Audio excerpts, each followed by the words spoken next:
ಹಿಂದೆ ಎಲ್ಲ ಒಂದು ಮದುವೆ ಮಾಡಬೇಕು ಅಂತಂದ್ರೆ ಹುಡುಗ ಹುಡುಗಿಯ ಜಾತಕ ಹೊಂದಾಣಿಕೆ ಆಗುತ್ತದೆಯೇ, ಗುಣಗಳು ಕೂಡಿ ಬರುತ್ತದೆಯೇ, ಹುಡುಗ ಹುಡುಗಿ ಸಂಸ್ಕಾರವಂತರೇ ಎಂಬುದನ್ನ ಪರಿಶೀಲನೆ ಮಾಡ್ತಾ ಇದ್ರು. ಆದರೆ ಈಗ ಕಾಲ ಬದಲಾಗಿದೆ. ಜಾತಕ ಹೊಂದಾಣಿಕೆ ಆಗಿಲ್ಲ ಅಂದ್ರೂ ಪರವಾಗಿಲ್ಲ, ಹುಡುಗ ಸ್ಥಿತಿವಂತನಾಗಿದ್ರೆ ಅಥವಾ ಆತ ಒಳ್ಳೆಯ ಕೆಲಸದಲ್ಲಿದ್ರೆ ಆತನಿಗೆ ಮಗಳನ್ನ ಮದುವೆ ಮಾಡಿ ಕೊಡ್ತಾರೆ. ಇನ್ನು ಹುಡುಗನಿಗೆ ಕಮ್ಮಿ ಸಂಬಳ ಇತ್ತು ಅಂತಂದ್ರೆ ಮದುವೆ ಮಾಡಲು ಕೂಡ ಹಿಂದೆ ಮುಂದೆ ನೋಡ್ತಾರೆ. ಸೊ ಇಲ್ಲೊಂದು ಇದಕ್ಕೆ ನಿದರ್ಶನ ಅನ್ನುವಂತೆ ಒಂದು ಘಟನೆ ನಡೆದಿದೆ. ವರನ ಸಿಬಿಲ್ ಸ್ಕೋರ್ ಕಡಿಮೆ ಇದೆ ಅಂತ ವಧುವಿನ ಕಡೆಯವರು ನಿಶ್ಚಯವಾಗಿದ್ದ ಮದುವೆಯನ್ನೇ ಕ್ಯಾನ್ಸಲ್ ಮಾಡಿದ್ದಾರೆ. ಈ ಸುದ್ದಿ ಇದೀಗ ಭಾರಿ ವೈರಲ್ ಆಗ್ತಿದೆ.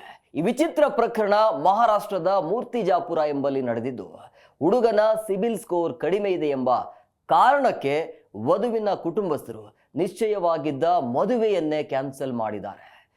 ಹುಡುಗಿ ನೋಡುವ ಸಂಪ್ರದಾಯದ ಬಳಿಕ ಎರಡು ಕುಟುಂಬಗಳಿಗೂ ಸಂಬಂಧ ಒಪ್ಪಿಗೆ ಆಗಿತ್ತು. ಮದುವೆ ಕೂಡ ಬಹುತೇಕ ಕನ್ಫರ್ಮ್ ಆಗಿತ್ತು. ಆದರೆ ಕೊನೆಯ ಸುತ್ತಿನ ಮಾತುಕತೆಗೂ ಮುನ್ನ ಹುಡುಗಿಯ ಮಾವ ವರನ ಸಿಬಿಲ್ ಸ್ಕೋರ್ ಪರಿಶೀಲಿಸಲು ಒತ್ತಾಯಿಸಿದ್ದು, ಹೀಗೆ ಪರೀಕ್ಷಿಸಿದಾಗ ಸಿಬಿಲ್ ಸ್ಕೋರ್ ಕಡಿಮೆ ಇರೋದು ಕಂಡು ಬರುತ್ತೆ.